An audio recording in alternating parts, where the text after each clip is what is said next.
प्यारे परमेश्वर, सच्चे से समय के लिए आपको धन्यवाद देते हैं। आज के इस बाइबल वचन समय को भी आप आशीषदायक बना के दीजिए। इन वचनों को पढ़ते वक्त हमारे विश्वास के जीवन को आप बढ़ा दीजिए। यीशु मसीह के नाम से मांगते पिता, आमीन। यहोशू अध्याय 8। तब यहोवा ने यहोशू से कहा, मत डर और तेरा मन कच्चा न हो।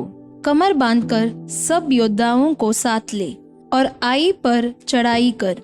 सुन, मैंने आई के राजा को, उसकी प्रजा और उसके नगर और देश समेत तेरे वश में किया है, और जैसा तूने यरीहो और उसके राजा से किया वैसा ही आई और उसके राजा के साथ भी करना। केवल तुम पशुओं समेत उसकी लूट तो अपने लिए ले सकोगे। इसलिए उस नगर के पीछे की ओर अपने पुरुष घात में लगा दो। अतः यहोशू ने सब योद्धाओं समेत आई पर चढ़ाई करने की तैयारी की, और यहोशू ने 30,000 पुरुषों को जो शूरवीर थे चुनकर रात ही को आज्ञा देकर भेजा, और उनको यह आज्ञा दी, सुनो, तुम उस नगर के पीछे की ओर घात लगाए बैठे रहना, नगर से बहुत दूर न जाना, और सब के सब तैयार रहना। और मैं अपने सब साथियों समेत उस नगर के निकट जाऊंगा, और जब वे पहले के समान हमारा सामना करने को निकले, तब हम उनके आगे से भागेंगे। तब वे यह सोचकर कि वे पहले की भांति हमारे सामने से भागे जाते हैं, हमारा पीछा करेंगे। इस प्रकार हम उनके सामने से भागकर उन्हें नगर से दूर निकाल ले जाएंगे। तब तुम गात में से उठकर नगर को अपना कर लेना, क्योंकि तुम्हारा परमेश्वर यहोवा उसको तुम्हारे हाथ में कर देगा। और जब नगर को ले लो, तब उसमें आग लगाकर फूंक देना। यहोवा की आज्ञा के अनुसार ही काम करना। सुनो, मैंने तुम्हें आज्ञा दी है। तब यहोशू ने उनको भेज दिया, और वे गात में बैठने को चले गए, और बेतेल और आई के मध्य में और आई की पश्चिम की ओर बैठे रहे। परंतु यहोशू उस रात को लोगों के बीच टिका रहा। यहोशू सवेरे उठा और लोगों की गिनती लेकर इजरायली वृद्ध लोगों समेत लोगों के आगे आगे आई की ओर चला, और उसके संग के सब योद्धा चढ़ गए, और आई नगर के निकट पहुंचकर उसके सामने उत्तर की ओर डेरे डाल दिए, और उनके और आई के बीच एक तराई थी। तब उसने कोई 5,000 पुरुष चुनकर बेतेल और आई के मध्य नगर के पश्चिम की ओर उनको गात में बैठा दिया। और अब लोगों ने नगर के उत्तर ओर की सारी सेना को और उसके पश्चिम और गात में बैठे हुओं को भी ठिकाने पर कर दिया। तब यहोशू उसी रात तराई के बीच गया। जब आई के राजा ने यह देखा, तब वे फुर्ती करके सवेरे उठे, और राजा अपनी सारी प्रजा को लेकर इजरायलियों के सामने उनसे लड़ने को निकलकर ठहराए हुए स्थान पर जो अराबा के सामने है पहुंचा। और वह नहीं जानता था कि नगर की पिछली ओर लोग गात लगाए बैठे हैं। तब यहोशू और सब इजरायली उनसे मानो हार मानकर जंगल का मार्ग लेकर भाग निकले। तब नगर के सब लोग इजरायलियों का पीछा करने को पुकार पुकार के बुलाए गए, और वे यहोशू का पीछा करते हुए नगर से दूर निकल गए। और न आई में और न बेतेल में कोई पुरुष रह गया जो इजरायलियों का पीछा करने को न गया हो, और उन्होंने नगर को खुला हुआ छोड़कर इजरायलियों का पीछा किया। तब यहोवा ने यहोशू से कहा, अपने हाथ का बर्छा आई की ओर बढ़ा, क्योंकि मैं उसे तेरे हाथ में दे दूंगा। और यहोशू ने अपने हाथ के बर्छे को नगर की ओर बढ़ाया। उसके हाथ बढ़ाते ही जो लोग गात में बैठे थे वे झटपट अपने स्थान से उठे और दौड़कर नगर में प्रवेश किया और उसको ले लिया, और झटपट उसमें आग लगा दी। जब आई के पुरुषों ने पीछे की ओर फिरकर दृष्टि की, तो क्या देखा कि नगर का धुआं आकाश की ओर उठ रहा है, और उन्हें न तो इधर भागने की शक्ति रही और न उधर। और जो लोग जंगल की ओर भागे जाते थे वे फिरकर अपने खदेड़ने वालों पर टूट पड़े। जब यहोशू और सब इजरायलियों ने देखा कि घातियों ने नगर को ले लिया और उसका धुआं उठ रहा है, तब घूमकर आई के पुरुषों को मारने लगे, और उनका सामना करने को दूसरे भी नगर से निकल आए। इसलिए वे इज़राइलियों के बीच में पड़ गए। कुछ इज़राइली तो उनके आगे और कुछ उनके पीछे थे। अतः उन्होंने उनको यहाँ तक मार डाला कि उनमें से न तो कोई बचने और न भागने पाया। और आई के राजा को वे जीवित पकड़कर यहोशू के पास ले आए। जब इज़राइली आई के सब निवासियों को मैदान में अर्थात उस जंगल में जहाँ उन्होंने उनका पीछा किया था घात कर चुके और वे सब के सब तलवार से मारे गए, यहाँ तक कि उनका अंत ही हो गया, तब सब इज़राइलियों ने आई को लौटकर उसे भी तलवार से मारा। और स्त्री पुरुष सब मिलाकर जो उस दिन मारे गए वे 12,000 थे। और आई के सब पुरुष इतने ही थे, क्योंकि जब तक यहोशू ने आई के सब निवासियों का सत्यानाश न कर डाला तब तक उसने अपना हाथ जिससे बर्छा बढ़ाया था फिर न खींचा। यहोवा के उस आज्ञा के अनुसार जो उसने यहोशू को दी थी, इज़राइलियों ने पशु आदि नगर की लूट अपनी कर ली। तब यहोशू ने आई को फूंकवा दिया और उसे सदा के लिए खंडहर कर दिया। वह आज तक उजाड़ पड़ा है। और आई के राजा को उसने सांझ तक वृक्ष पर लटका रखा और सूर्य डूबते डूबते यहोशू की आज्ञा से उसका शव वृक्ष पर से उतारकर नगर के फाटक के सामने डाल दिया गया और उस पर पत्थरों का बड़ा ढेर लगा दिया जो आज तक बना है। तब यहोशू ने इज़राइल के परमेश्वर यहोवा के लिए एबाल पर्वत पर एक वेदी बनवाई, जैसा यहोवा के दास मूसा ने इज़राइलियों को आज्ञा दी थी। और जैसा मूसा की व्यवस्था की पुस्तक में लिखा है, उसने समूचे पत्थरों की एक वेदी बनवाई जिस पर औजार नहीं चलाया गया था, और उस पर उन्होंने यहोवा के लिए होम बलि चढ़ाए और मेल बलि किए। उसी स्थान पर यहोशू ने इज़राइलियों के सामने उन पत्थरों के ऊपर मूसा की व्यवस्था जो उसने लिखी थी उसकी नकल कराई। और वे क्या देशी क्या परदेशी सारे इज़राइली अपने वृद्ध लोगों, सरदारों और न्यायियों समेत यहोवा की वाचा का संदूक उठाने वाले लेवीय याजकों के सामने उस संदूक के इधर उधर खड़े हुए। अर्थात आधे लोग तो गिरिजिम पर्वत के और आधे एबाल पर्वत के सामने खड़े हुए, जैसा कि यहोवा के दास मूसा ने पहले से आज्ञा दी थी कि इज़राइली प्रजा को आशीर्वाद दिए जाएं। उसके बाद उसने आशीष और शाप की व्यवस्था के सारे वचन जैसे जैसे व्यवस्था की पुस्तक में लिखे हुए हैं वैसे वैसे पढ़ पढ़ कर सुना दिए। जितनी बातों की मूसा ने आज्ञा दी थी उनमें से कोई ऐसी बात नहीं रह गई जो यहोशू ने इज़राइल की सारी सभा और स्त्रियों और बाल बच्चों और उनके साथ रहने वाले परदेशी लोगों के सामने भी पढ़कर न सुनाई। आमीन। रोमियो अध्याय 14। जो विश्वास में निर्बल है उसे अपनी संगति में ले लो, परंतु उसकी शंकाओं पर विवाद करने के लिए नहीं। एक को विश्वास है कि सब कुछ खाना उचित है, परंतु जो विश्वास में निर्बल है वह साग पात ही खाता है। खाने वाला न खाने वाले को तुच्छ न जाने और न खाने वाला खाने वाले पर दोष न लगाए, क्योंकि परमेश्वर ने उसे ग्रहण किया है। तू कौन है जो दूसरे के सेवक पर दोष लगाता है? उसका स्थिर रहना या गिर जाना उसके स्वामी ही से संबंध रखता है, वरन वह स्थिर ही कर दिया जाएगा, क्योंकि प्रभु उसे स्थिर रख सकता है। कोई तो एक दिन को दूसरे से बढ़कर मानता है और कोई सब दिनों को एक समान मानता है।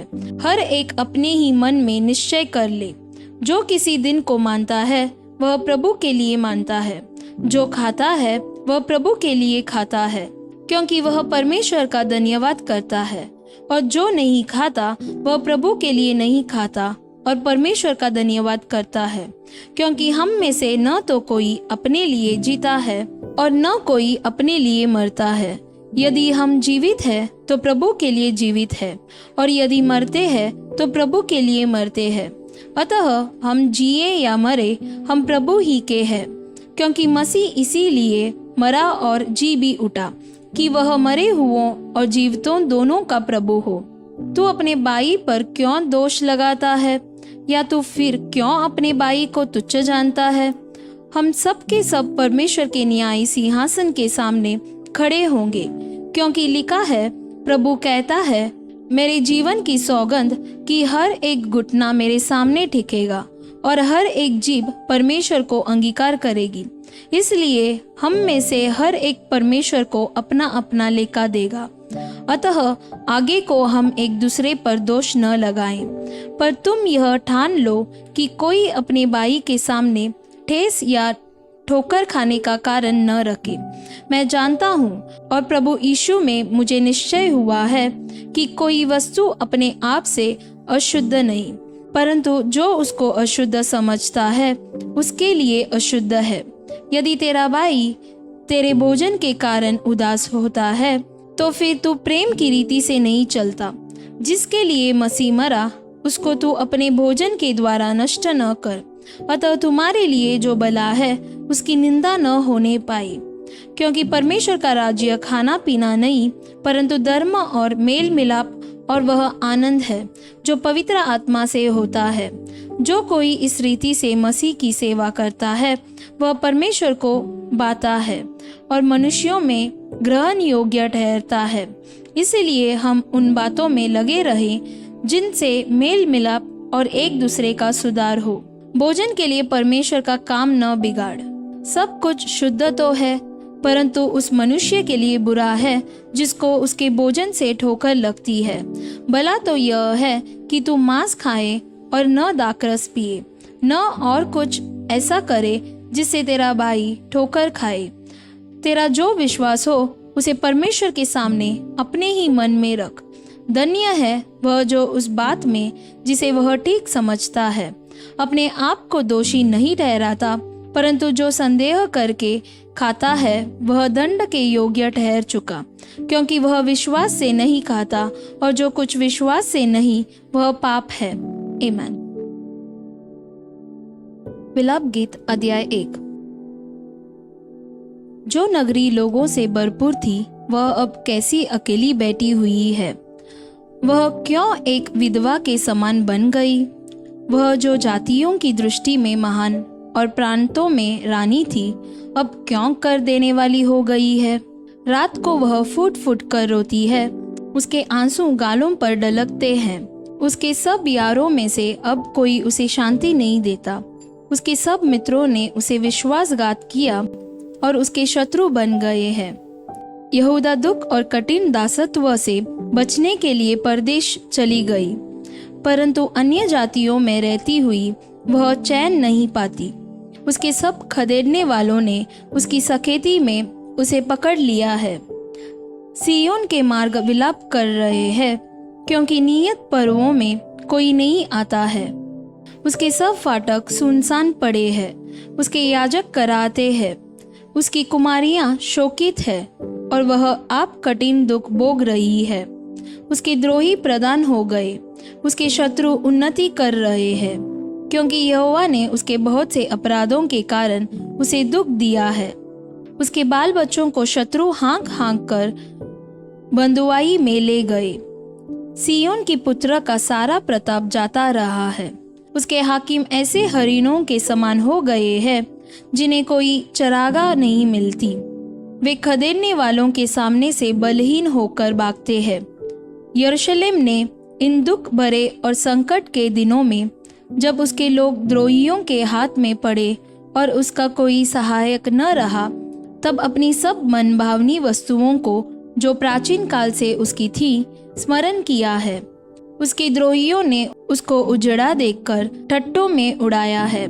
यरूशलेम ने बड़ा पाप किया, इसलिए वह अशुद्ध स्त्री सी हो गई है। जितने उसका आदर करते थे वे उसका निरादर करते हैं, क्योंकि उन्होंने उसकी नंगाई देखी है। हाँ, वह कराती हुई मुंह फेर लेती है।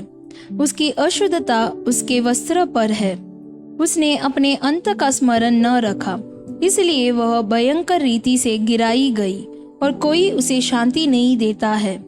हे यहोवा, मेरे दुख पर दृष्टि कर, क्योंकि शत्रु मेरे विरुद्ध सफल हुआ है। द्रोहियों ने उसकी मनभावनी वस्तुओं पर हाथ बढ़ाया है। हाँ, अन्य जातियों को जिनके विषय में तूने आज्ञा दी थी कि वे तेरी सभा में भागी न होने पाएंगी, उनको उसने तेरे पवित्र स्थान में घुसा हुआ देखा है। उसके सब निवासी खराते हुए भोजन वस्तु ढूंढ रहे हैं। उन्होंने अपना प्राण बचाने के लिए अपनी मनभावनी वस्तुएं बेचकर भोजन मोल लिया है। हे यहोवा, दृष्टि कर और ध्यान से देख, क्योंकि मैं तुच्छ हो गई हूँ। हे सब बटोइयों, क्या तुम्हें इस बात की कुछ भी चिंता नहीं? दृष्टि करके देखो, क्या मेरे दुख से बढ़कर कोई और पीड़ा है जो यहोवा ने अपने क्रोध के दिन मुझ पर डाल दी है? उसने ऊपर से मेरी हड्डियों में आग लगाई है और वे उससे भस्म हो गई। उसने मेरे पैरों के लिए जाल लगाया और मुझको उल्टा लौटा दिया। उसने ऐसा किया कि मैं त्यागी हुई सी और रोग से लगातार निर्बल रहती हूँ। उसने जुए की रस्सियों के समान मेरे अपराधों को अपने हाथ से कसा है। उसने उन्हें बटकर मेरी गर्दन पर चढ़ाया और मेरा बल घटा दिया है। जिनका मैं सामना भी नहीं कर सकती, उन्हीं के वश में यहोवा ने मुझे कर दिया है। यहोवा ने मेरे सब पराक्रमी पुरुषों को तुच्छ जाना।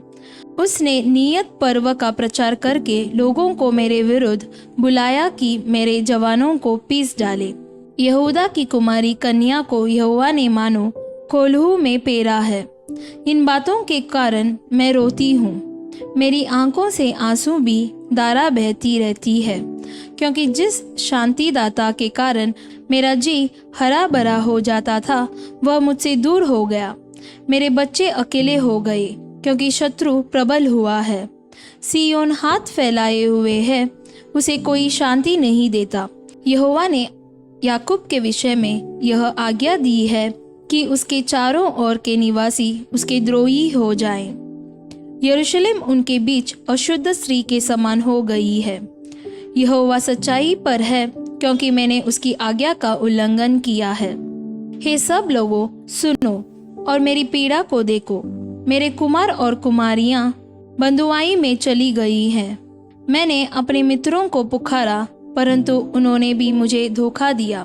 जब मेरे याजक और पुरनिये इसलिए भोजन वस्तु ढूंढ रहे थे कि खाने से उनका जी हरा हो जाए, तब नगर ही में उनके प्राण छूट गए। हे यहोवा, दृष्टि कर, क्योंकि मैं संकट में हूँ। मेरी अंतड़ियाँ ऐंठी जाती है। मेरा हृदय उलट गया है, क्योंकि मैंने बहुत बलवा किया है। बाहर तो मैं तलवार से निर्वंश होती हूँ और घर में मृत्यु विराज रही है। उन्होंने सुना है कि मैं कराती हूँ, परंतु कोई मुझे शांति नहीं देता।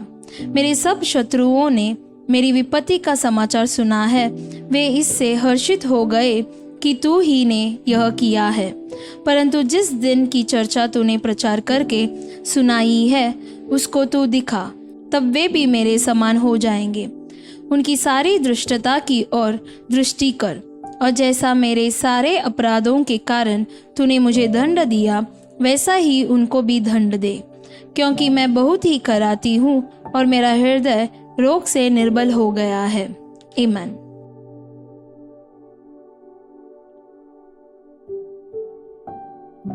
प्यारे परमेश्वर, सच्चे से समय के लिए आपको धन्यवाद देते हैं।